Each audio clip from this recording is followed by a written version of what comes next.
அரங்க மதிர whistle பறக்கவே கூலி படம் release ஆகி இன்னையோட 4 நாள் ஆகுது. இன்றைக்கி நம்ம இந்த வீடியோவில் என்ன பார்க்க போகிறோம்னா, எதுக்கு கூலி படத்தை எல்லாரும் போட்டு துவைக்கிறாங்க, அதுக்கு என்ன காரணம், லோகேஷ் இதில் என்ன செய்ய மறந்துட்டாரு, அப்படி என்னெல்லாம் செஞ்சு வச்சுருக்காரு அப்படிங்கிறத ஒரு வீடியோவாக பார்த்துடலாம். முதல்ல ஏன் இந்த படத்தை இப்படி துவைக்கிறாங்க, அதுக்கு லோகேஷ் என்ன பண்ணாப்ல அப்படின்ட்டு பார்க்குறதுக்கு முன்னாடி, ஜெயிலர் படமும் இதே பாணியில் தாண்டா இருந்துச்சு, இதுவும் அதுக்கும் இந்த மாதிரி தானே விசில்லாம் பண்ணி செம்மையாக என்ஜாய் பண்ணிட்டு இருந்தீங்க, அதுலேயும் ஒன்றும் பேச கதெல்லாம் கிடையாதுல்ல, திரும்புவார் போவார் வருவார் பிஜிஎம் போடுவாங்க ஃபேன்ஸ்க்கான படம் அப்படின்னு சொல்லி ஓட்டிட்டாங்க.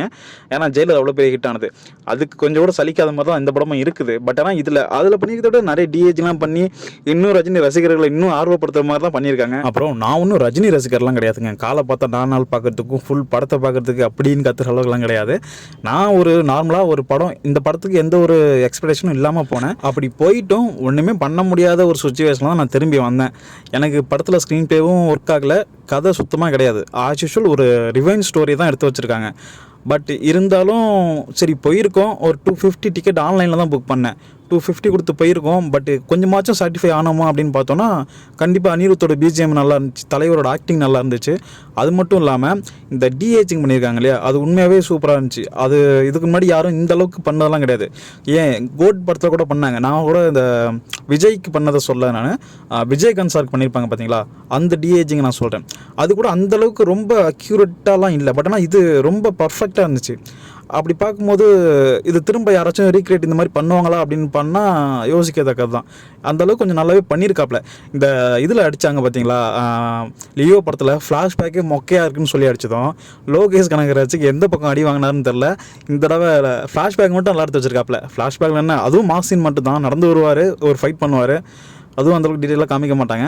அவர் அந்த வாக்கில் வர்றதை ஸ்லோ மோஷனில் காமிச்சிருப்பாங்க. அந்த டிஏஜிங் லுக்லாம் ரொம்பவே சூப்பராக இருந்துச்சு. படம் பார்த்துருந்தீங்கன்னா கமெண்டில் சொல்லுங்கள் எப்படி இருந்துச்சுன்னு. அதுக்காக நான் ரஜினிக்கோ ஒரு லோகேஷ்க்கோ வந்து சொம்பெல்லாம் நான் தூக்கலை, அடிக்கிறாங்க. பட் ஆனால் கொஞ்சம் பொறுமையாக பார்த்து அடிக்கலாம். ஏன் அப்படி சொல்கிறேன்னா, கம்பேர் பண்ணுற படங்களை பார்த்தீங்களா, தக் லைஃபு, இண்டியன் 2, ஏங்க அண்ணாத்தையெல்லாம் சொல்கிறாங்க, அண்ணாத்தை கூடலாம் கம்பேர் பண்ணுறாங்க. லோகேஷ் அதெல்லாம் பார்த்தா பாவங்க ரொம்ப மனசு கஷ்டப்படுவாப்பிலங்க. அதுக்காக தான் சொல்ல வரேன். இங்கே அடிச்சிருக்காங்க, கொஞ்சமாக அடிங்க, நிறைய அடிக்க வேணான்னு சொல்கிறேன். ஏன்னா இது நிறைய பேர், பாதி பேர் சாட்டிஸ்ஃபை ஆனவங்க தான், பாதி பேருக்கு கதை பிடிக்காமல் இருக்கலாம், புரியாமல் இருக்கலாம், ஸ்டோரி அந்தளவுக்கு அவங்களுக்கு சாட்டிஸ்ஃபை இல்லாமல் இருக்கலாம். எனக்குலாம் நான் வந்து ஏன்டா இவ்வளோ காசு கொடுத்து வந்து பார்த்துட்டு போகிறோமே, இதுக்கு 150 ரூபா கொடுத்தாலே ஓகே தான் அப்படிங்கிற மாதிரி தான் இருந்துச்சு. இப்போ 150 ரூபா கொடுத்து பார்க்குறவங்களும் இருக்காங்க, 120 ரூபா 130 ரூபா கொடுத்து பார்க்குறவங்க இருக்காங்க. அதை பற்றி நான் பேச விரும்பல. படம் ஒரு செட் ஆடியன்ஸுக்கு பிடிக்கும், ஒரு செட் ஆடியன்ஸுக்கு பிடிக்காது. பட் இருந்தாலும் இது ஓவராக வன்மத்தை கக்குற மாதிரி தான் இருக்குது இவங்க பண்ணுறதெல்லாம் சோசியல் மீடியாவில் பார்க்கும்போது. இப்போ ஒரு எக்ஸாம்பிளுக்கு இந்த படத்தில் குறை இல்லைன்னா சொல்ல, எக்கச்சக்கமாக குறை இருக்குது, லாஜிக்கே இல்லை. இப்போ வாட்டு சொன்னாங்க இல்லையா, மூளையெல்லாம் வெளில கழட்டி வச்சுட்டு தான் படத்துக்கே போகணும், அப்போ தான் படம் பார்த்தா நல்லாயிருக்குன்னு சொன்னாங்கள்ல. இந்த ப்ளூ சட்டை மாறனோட ரிவ்யூ நான் பார்த்தேன். இந்த வார் படத்துக்கு மூளை கழட்டி உள்ள வச்சுட்டு போங்க, படம் நல்லா இருக்குங்கிறாப்புல, இந்த கூலி படத்தை போட்டு துவைக்கிறாப்புல. எனக்கு ஒன்றுமே புரியல.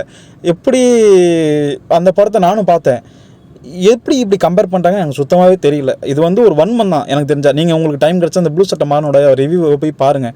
அவர் வந்து வார்க்கு போட்டதையும் பாருங்கள், கூலிக்கு போட்டதையும் பாருங்கள். நான் கூலி படமும் பார்த்துட்டேன், வார் படமும் பார்த்துட்டேன், வார் 2வும் பார்த்துட்டேன்.